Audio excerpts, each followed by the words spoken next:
সুপ্রিয় কৃষক বন্ধু আসসালামু আলাইকুম। আজকে আমি খুবই ইন্টারেস্টিং একটি তথ্য নিয়ে এই ভিডিওতে আলোচনা করব। তো যারা কৃষি কাজ করছেন তারা অনেকেই ফসলের পোকামাকড় বলতে ক্ষতিকর পোকামাকড়ই বোঝেন, কিন্তু ক্ষতিকর পোকামাকড় ছাড়াও যে ফসলের উপকারী পোকামাকড় রয়েছে সেটা অনেকেই জানেন না। এ কারণেই আমি আজ ফসলের কিছু উপকারী পোকামাকড়ের সাথে আপনাদের পরিচয় করিয়ে দিব, যেন আপনাদের ফসলে এই পোকামাকড়গুলো এর পরবর্তীতে দেখলে ক্ষতিকর পোকামাকড় ভেবে অযথা কীটনাশক প্রয়োগ না করেন।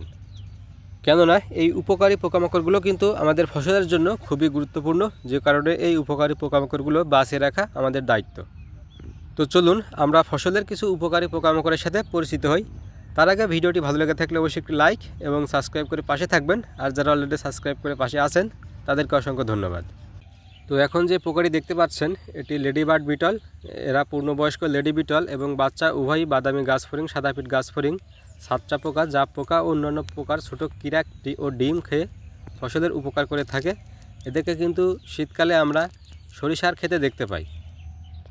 এবার দেখছেন ক্যারাবিট বিটল। ক্যারাবিট বিটল ধান গাছের বাদামি গাছফড়িং, সাদাপিঠ গাছফড়িং, পাতা মরানো পোকার কিরা ও অন্যান্য পোকার শিকার করে খায়। তো এই সব পোকামাকড় এবং পোকামাকড়ের ডিম বা কিরা খেয়ে কিন্তু এই পোকাটা আমাদেরকে উপকার করে থাকে। এবার দেখছেন ঘাসফড়িং। এ পোকা মাজরা পোকা, গান্ধী পোকা, গাছ ফড়িং ও পাতা ফড়িং এর ডিম ও বাচ্চা শিকার করে খায়। এরা দৈনিক প্রায় 3 থেকে 4টা হলুদ মাজরা পোকার ডিমের গাদা খেতে পারে। একটি মাজরা পোকার ডিমের গাদায় 250 থেকে 300টি ডিম থাকে। তো একবার ভেবে দেখুন, একটি ঘাস ফড়িং যদি দিনে 3 থেকে 4টা ডিমের গাদা খেয়ে থাকে তাহলে কি পরিমাণ মাজরা পোকার কিরা ওরা খেয়ে ফেলছে, যার ফলে কিন্তু আমাদের ধান যদি শীষ অবস্থায় থাকে তাহলে সেই শীষগুলো কিন্তু রক্ষা পাচ্ছে। তো এইভাবে কিন্তু ঘাস ফড়িং আমাদের উপকার করে থাকে। এবার দেখছেন ড্যামসেল ফ্লাই বা ঝিঝি পোকা। এ পোকার বাচ্চারা পানিতে বাস করে এবং বিভিন্ন ধরনের পাতা ফড়িং ও গাছ ফড়িং এর বাচ্চা ধরে খাওয়ার জন্য ধান গাছ বেয়ে উপরে উঠতে পারে। পূর্ণবয়স্ক পোকা ধান গাছের পাতার নিচে দিয়ে উড়ে বেড়ায় এবং বিভিন্ন ধরনের পোকা শিকার করে খায়।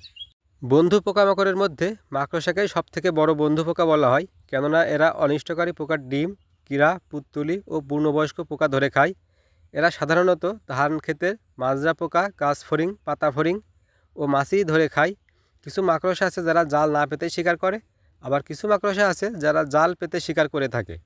কৃষি পরিবেশে এদের যথেষ্ট প্রভাব রয়েছে। এরা অনিষ্টকারী পোকা দমনে সহায়তা করে, সুতরাং মাকড়সাকে বলা হয় কৃষকের বড় বন্ধু।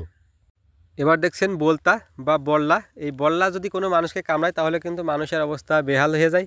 এরপরেও এই বোলতাকে মানুষের বন্ধু পোকা বলা হয়, কারণ আপনার ধানের জমিতে মাজরা পোকায় যে ডিমের গাদা পেরে থাকে সেই ডিমের গাদার মধ্যে এই বোলতা ডিম পারে, যার ফলে কিন্তু ওই মাজরার ডিমটা অকেজো হয়ে যায়।